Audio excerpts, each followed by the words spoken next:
You're standing in the grocery aisle. The label says plant-based. It says heart-healthy. There's even a little green leaf on the package. But here's what that label isn't telling you. In March 2026, researchers published something that should have shaken the food industry to its core, a study tracking over 6,000 Americans for more than 20 years. And what they found? It wasn't subtle. It wasn't a small statistical blip. The numbers were stark enough to make cardiologists pay very close attention. Here's the headline number: 67%. That's how much higher the risk of heart attack, stroke, or cardiovascular death was for people eating the most ultra-processed foods. 67%. And here's the part that's going to surprise you.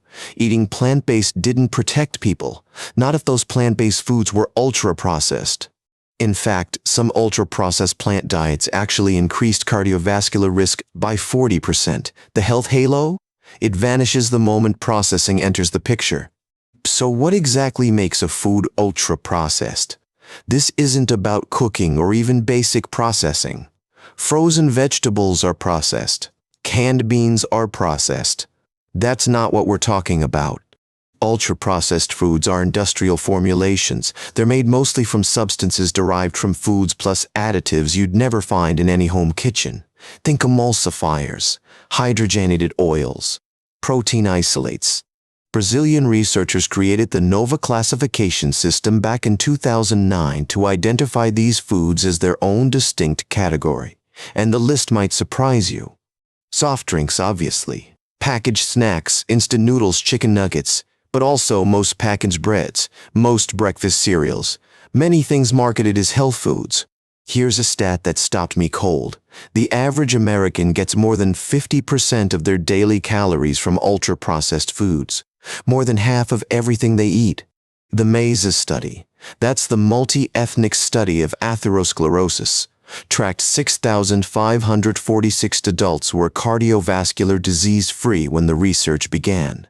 Then they followed them for over 2 decades. The participants came from diverse backgrounds: Black, white, Hispanic, Chinese American. Different income levels, different regions.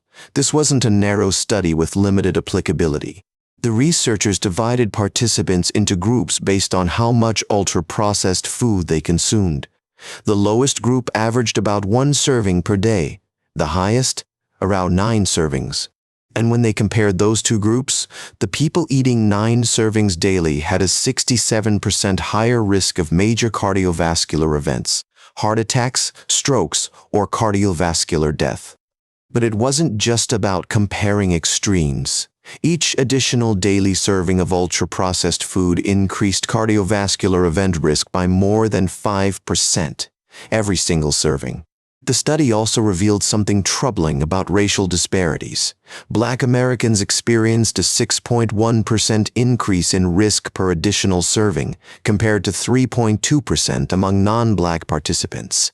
The researchers controlled for all the usual suspects: age, sex, income, education, smoking, physical activity. The association with ultra-processed foods remained significant. This wasn't the only major study in 2026. A month earlier, the American Journal of Medicine published research showing a 47% increased cardiovascular risk in high ultra-processed food consumers. And when they analyzed which specific ultra-processed foods carried the highest risk, sugar-sweetened beverages and processed meats topped the list. Sodas, energy drinks, hot dogs, deli meats. Now, here's where this gets really interesting. A lot of people have shifted toward plant-based eating, thinking it's automatically better for their hearts. The science says it's more complicated than that. A French cohort study published in December 2025 found that adults eating minimally processed plant foods had about 40% lower cardiovascular risk. That's significant protection. But here's the twist. That protection completely disappeared when the plant-based foods were ultra-processed. The plant-based label offered no cardiovascular benefit at all if the foods were industrially formulated. In fact, some ultra-processed plant diets were associated with a 40% increased cardiovascular risk. You read that right, 40% higher, not lower. Think about what that means.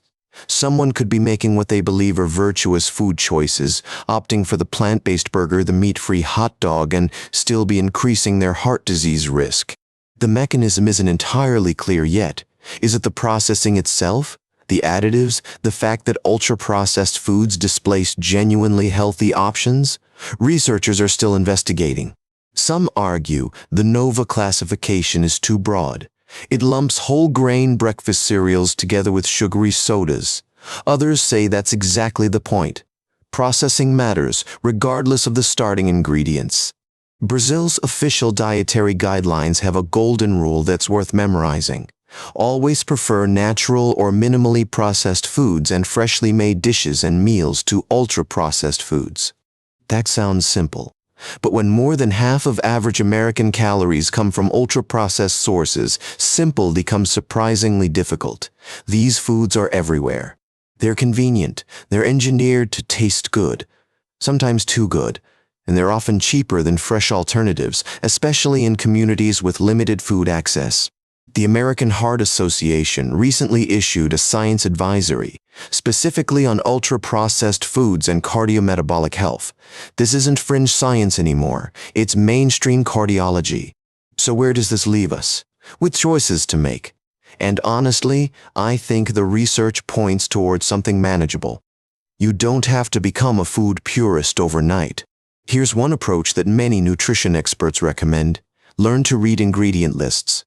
If it contains substances you wouldn't find in the kitchen, hydrogenated oils, protein isolates, emulsifiers, it's likely ultra-processed. Consider focusing on strategic swaps first. The research suggests that replacing sugary drinks with water and processed meats with other protein sources may offer the biggest cardiovascular benefit. And here's the thing about plant-based labels. They can be misleading. A veggie burger can be just as ultra-processed as a hot dog. The label isn't the point, the ingredient list is. Cooking more meals from scratch with whole ingredients, even simple ones, may help reduce your ultra-processed food intake. You don't need to become a chef. A pot of rice and roasted vegetables counts. It might also help to scan your regular grocery items for hidden ultra-processed foods. Flavored yogurts, granola bars, protein shakes. Many healthy products fall into this category. Remember, every additional daily serving increased cardiovascular risk by over 5% in the MESA study. Small reductions add up. You don't have to eliminate everything at once. Consider talking with your doctor about your current diet if you have cardiovascular risk factors. This is information worth discussing, especially given the racial disparities the research identified. The evidence here is promising, but it's not a prescription. What works in controlled studies may need adjusting for your specific situation. That's a conversation between you and your healthcare provider. The 2019 randomized controlled trial was the first to show ultra-processed foods cause weight gain independent of nutrients. People ate more calories when given ultra-processed options, even when the nutrient profiles were matched. The foods are engineered to be what food scientists call hyper-palatable. They hit combinations of salt, sugar, and fat that our brains find hard to resist. That's not an accident. It's the design. So when researchers say these foods might displace healthier options, there's a mechanism there. They're not just taking up space in the diet. They're designed to make you want more. The MESA study published in JACC Advances wasn't just large, it was long. 20 years of follow-up. That kind of longitudinal data is hard to argue with. And the participants weren't selected from one narrow demographic, Black, white, Hispanic, Chinese American, from different regions, different income levels. This reflects reality. The racial disparity finding deserves attention. A 6.1% increase in risk per serving for Black participants compared to 3.2% for non-Black participants points to underlying health inequities worth investigating. Food access, stress, healthcare access, environmental factors. There are likely multiple explanations for why the same foods might affect different populations differently. The research is ongoing. If you're looking to make changes, starting with the highest risk items may be the most efficient approach. Sugar-sweetened beverages and processed meats showed the strongest associations in these studies. You might consider making your own versions of convenience foods when possible. Homemade soup versus canned, roasted nuts versus packaged snack mixes. The differences in processing can be significant. I want to be honest about the limitations here. These are observational studies. They show association, not necessarily causation. But when multiple large studies point in the same direction, that's worth paying attention to. The evidence suggests that how your food is made matters, not just what's in it. That's a mental shift worth considering. Ingredients are only part of the story. When the American Heart Association issues a formal science advisory on a topic, that signals the evidence has reached a threshold. Ultra-processed foods and cardiometabolic health now have their attention. This isn't about perfection. Nobody expects you to eliminate every processed food from your life. That's neither practical nor necessary. It's about awareness. It's about trends and patterns. Consider picking 1 or 2 ultra-processed staples in your current diet and experimenting with whole food alternatives. See how it feels. The research suggests even small shifts may help. Your grandmother probably didn't read nutrition labels because most of what she cooked didn't have them. That's not nostalgia, that's just math. Fewer ultra-processed options existed. Today, we have to be more intentional. The food environment has changed. Ultra-processed options are the default. Opting out requires conscious effort, but the effort may be worth it. If this kind of evidence-based nutrition information interests you, consider subscribing so you don't miss our next episode. We dig into research like this every week, the studies that actually matter. 67% higher risk. That was the top-line finding. 40% increased risk from ultra-processed plant foods. These aren't small numbers. They're clinically significant. The research consensus is building. Multiple studies, different populations, different countries, different methodologies, and they're pointing in the same direction. So the next time you're standing in that grocery aisle, looking at the label that says plant-based or heart-healthy, maybe flip it over. Check the ingredient list. See what's actually inside. Because the research is telling us something important. It's not just what you eat, it's how that food was made. And the more we learn about ultra-processed foods, the more that distinction matters. Thanks for listening.